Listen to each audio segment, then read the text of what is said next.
I want to bring in Rhode Island Democratic Congressman David Cicilline, one of the members who introduced the article of impeachment. Congressman, thank you for joining me this morning. Let's be honest. Democrats have wanted to impeach Trump for the last 4 years. We went down this road a year ago. How is it different this time in terms of convincing Republicans to get on board?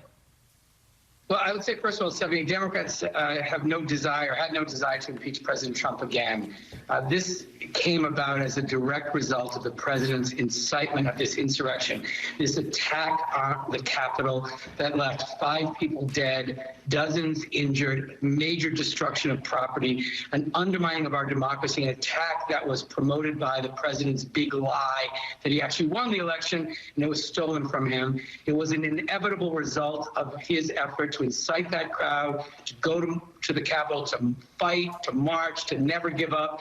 They won't have a country if they don't. And I think you will see in the report we filed today that this violence was an inevitable result of the president's incitement. This was an attack on our democracy, an attempted coup to stop the Electoral College. That moment when tens of millions of votes of the American people are formally recognized and we elect a new president, the peaceful transition of power. So we're left with no choice. We've called on him to resign. We've called on Vice President Pence to invoke the 25th Amendment. If those two things don't happen, we have one tool remaining, the only tool of the House, that's impeachment. And so I drafted this article in a very narrow way in the hopes of bringing Republicans along. It's an incitement of insurrection that focuses on the violence that occurred at the Capitol.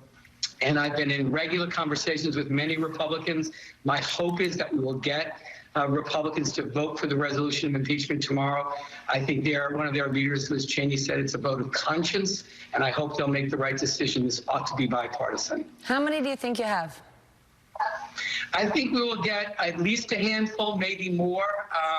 There have been several Republicans who have made public statements that they think the president must be removed from office immediately, that he must be held accountable, that this was in fact an insurrection. So this is going to be their opportunity to actually to show that they're serious about that and to hold the president accountable and to show the country and the world that when someone attacks American democracy, the citadel of our democracy, the state capitol, with an effort to hang the vice president or a plan to assassinate the Speaker of the House, to hunt down members of Congress, that they're not simply going to say, let's just overlook this and wait, he's going to be leaving soon anyway, but that they're going to take action. And I think it's important for people around the country and around the world to see Congress respond swiftly to this attack on our democracy.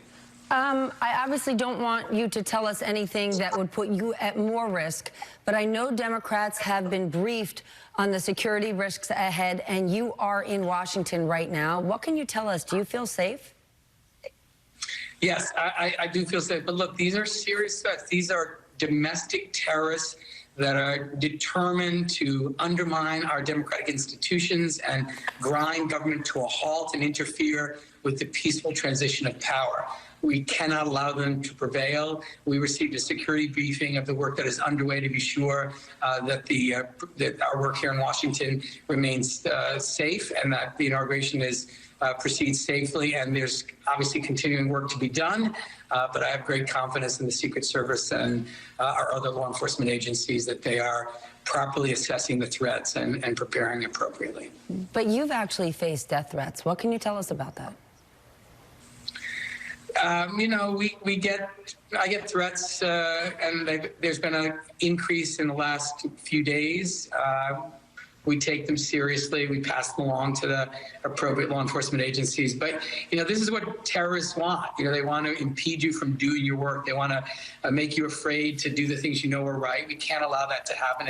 It doesn't change in any way the work that I'm doing and the efforts that are currently underway, and it won't for any of my colleagues. We are a strong and resilient caucus who are prepared to do what is necessary to defend our democracy, and we're not going to be intimidated or fearful in any way because of the act of these violent domestic terrorists. This is a moment we all need to stand up, work together to defend and protect our democracy. We know it's absolutely hypocritical at best when Republicans say don't impeach because it causes more division, when the president is the root cause of said division.